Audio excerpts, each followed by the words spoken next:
The US President Joe Biden has today announced a surge in assistance to Ukraine, including nearly $8 billion in military aid. The cash injection comes as President Zelensky is in Washington. He's due to meet Biden and Vice President Kamala Harris in the coming hours. And during their sit-down, Zelensky is expected to present his so-called victory plan to the White House, designed to end the war with Russia. Well, Ketavan Gorjestani, our foreign editor, is with me now. Ketavan, first of all, how significant is it that there's this new cash injection for Ukraine?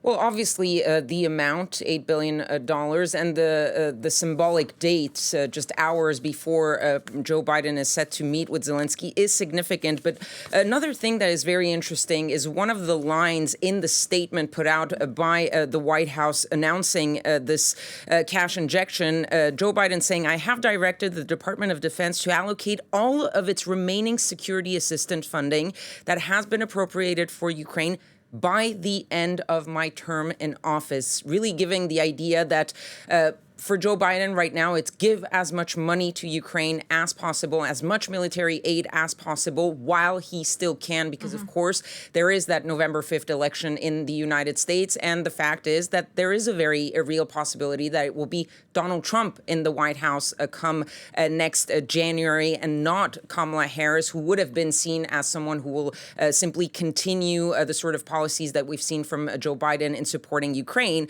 Zelensky, of course, has already thanked the United States for this latest package of military assistance, but his meeting with Joe Biden and then followed up by a meeting with Kamala Harris has two other goals. You mentioned one of them, which is to present that victory plan both to Joe Biden and to Kamala Harris, but it's also to continue his push for those long-range weapons, and most importantly, for the green light by Joe Biden to use these long-range weapons to strike deep within the territory of Russia, something Joe Biden has so far been reluctant to do, despite pressure from the Ukrainians, from some Western allies, for fear in part of escalation with Russia, which brings us to something that the Russians said just recently about this new positioning on their nuclear doctrine, where basically the Kremlin was opening the door for a potential nuclear response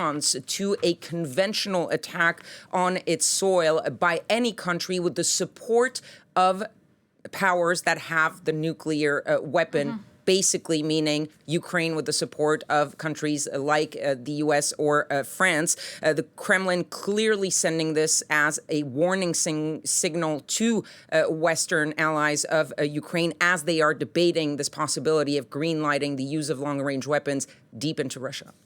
And Ketavan, meanwhile, look, there is this growing rift between the Ukrainian government and the Republicans in the United States, not least of all Donald Trump himself. Absolutely. Just a few weeks ago, we were still talking about the possibility that not only was Zelensky going to meet Joe Biden and Kamala Harris, but that he was going to also possibly meet Donald Trump. That has gone out the window, it seems. And now Donald Trump, who has in the past been really iffy, if you might say, about supporting Ukraine. Just at the debate with Kamala Harris, he was saying that he was refusing to answer a question on whether he wanted to see Ukraine win the war. Now he is out there outright publicly criticizing Volodymyr Zelensky. That was the case in North Carolina during a speech yesterday. Let's take a listen. Ukraine is in our country, and he's making little nasty aspersions toward your favorite president, me. But take a look at the war happening right now in Ukraine. It would have never happened if I were president, to start off with. I watched this poor guy yesterday at the United Nations. He didn't know what he was saying.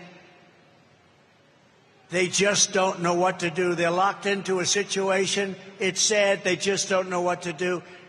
Because Ukraine is gone. It's not Ukraine anymore. And Donald Trump clearly frustrated with Volodymyr Zelensky. And this comes from a New Yorker story that was published on Sunday, where Zelensky criticized Trump, saying that he doesn't really know how to stop the war, even if he says he does.